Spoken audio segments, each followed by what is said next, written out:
with the mohawk. Good for you. Oh, y'all got jokes, huh?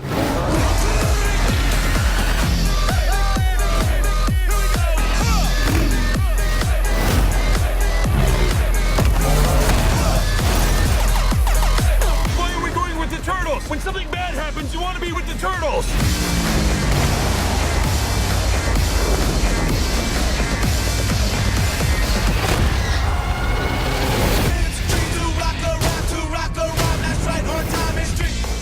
What's up, everybody, and thank you for watching ReelTime for the real everyday movie fan. I'm Ryan Murphy. And I'm Josh Williams. And today we're giving you a real-time review of Teenage Mutant Ninja Turtles Out of the Shadows. Now, Teenage Mutant Ninja Turtles Out of the Shadows is directed by Dave Green. Of course, as we all know, the film has as its producer Michael Bay, who we have to mention. But that's an interesting reaction. Let's go ahead and start with you, Josh. What did you think of the film? Okay, let's start off by saying this. I think I said it before. If not, I'll say it again. I was one of the very few who actually enjoyed the 2014 one. I enjoyed myself. I had a lot of fun. I had a lot of laughs. The story kept me invested. And one of the things I liked was, I even rewatched it the other day. Was it yesterday? I think. Michael Bay's fingerprints aren't as on the first one as this one is, and this one shows it. So this movie really disappointed me, sadly. At first I was having fun, but then I watched it again a second time yesterday, and I just found so many more problems with this movie.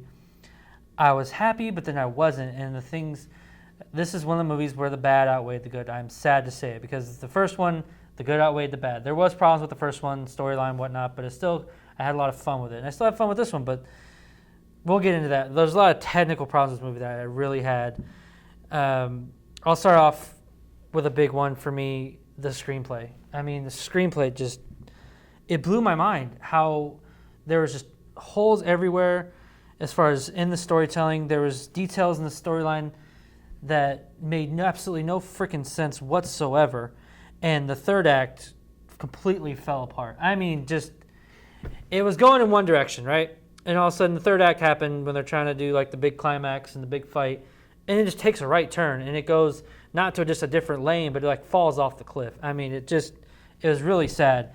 And the other thing about the screenplay is there's a lot of convenience. Like things happen like, oh, this is here. That's so convenient. It's right there.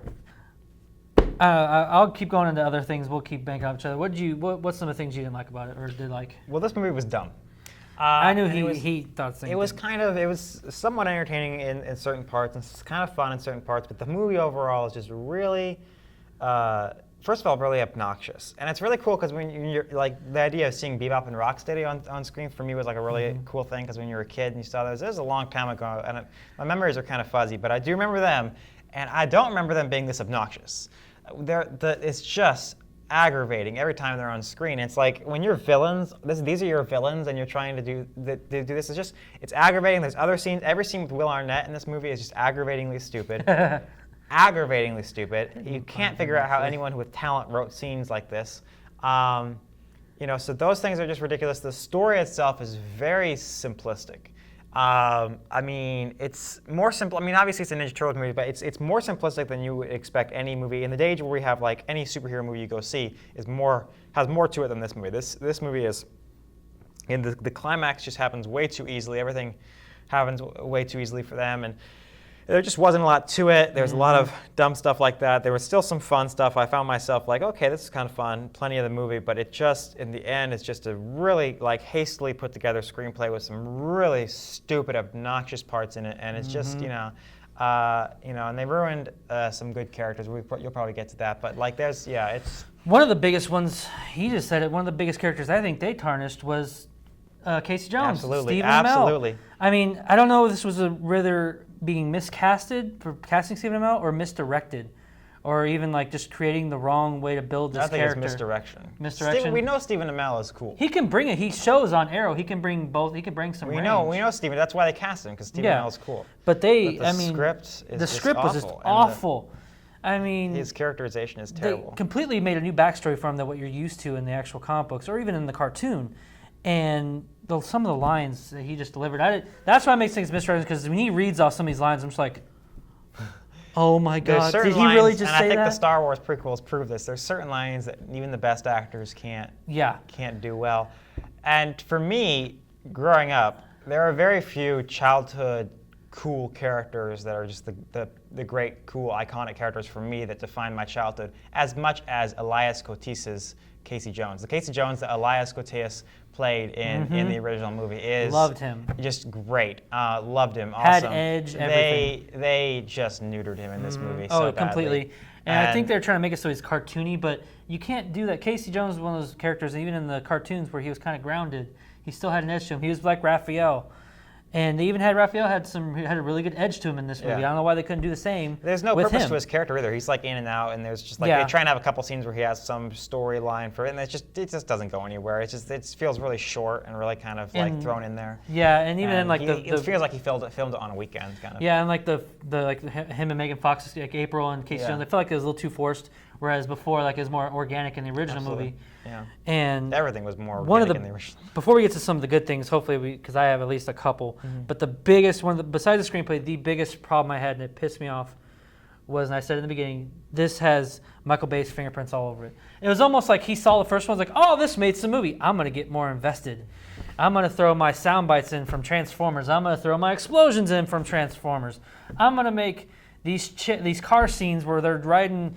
They're trying to give some like suspense to driving through New York City to get to where they're gonna go, and throwing in some one-liner quips. I'm gonna add that in there too because I think that's good suspense and good action. No, it's not. It's stupid. It pissed me off. And the second time I saw how many more Michael Bay isms I saw in this that looked like it was straight from Transformers. It just annoyed the crap out of me.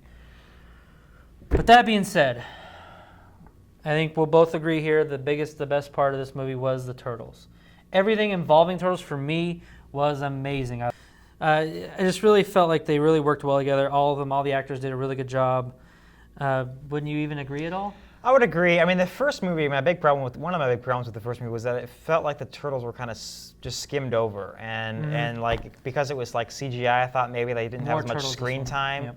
And they didn't really even do as many close-ups on their face or have characterization for them, and it just didn't feel like as personal as the movies you grew up with. Like the turtles were just like it's so forgettable. This time there's much more turtles, much less focus on the humans, which is kind of the problem with Casey Jones we were talking about, but much more focus. Like it is a full turtles movie this time. I love that. And the CGI is incredible. Oh, that's a big thing too. The CGI is just downright amazing with the turtles at least. With the turtles, Bebop and Rocksteady. It was a little iffy every now and again, but the turtles were just spot on. I was very They spent all their impressed. money on the turtles, didn't have much left over. No, Bebop they and didn't. Rocksteady, but like there's moments where you just feel like when they're in the water, when Raphael comes out of the water, and it's just like, are there's like there's muscles like moving like in there, just like when they moves his arm a little bit, and there's just like, I don't know how they do it, but yeah, go ahead. One of the best ones I loved, to me, Michelangelo really stood out in this movie. I mean, a lot of people say Leo may have, but for me, Michelangelo did, because he still brought his comedic chops. But when they brought in, there was a couple scenes where he would, they would do a close-up of his face for a dramatic purpose. And I think you know what I'm talking about.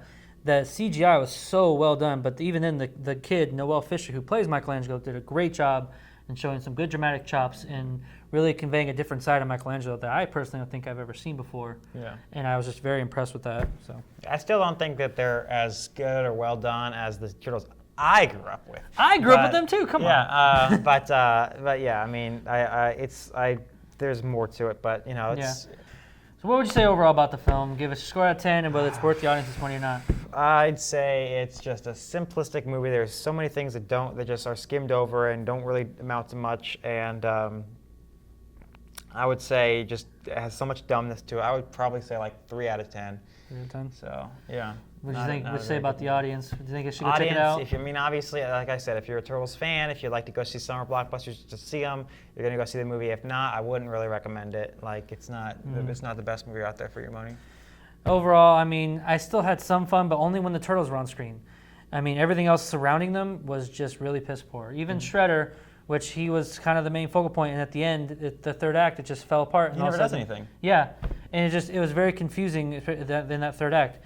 But everything around Turtles I had a lot of fun with, a lot of the 90s things, tip of the hats they did for the 90s cartoon. I'm going to go, I really wanted to give it a fresh. I couldn't do it. I'm going 5.5 out of 10.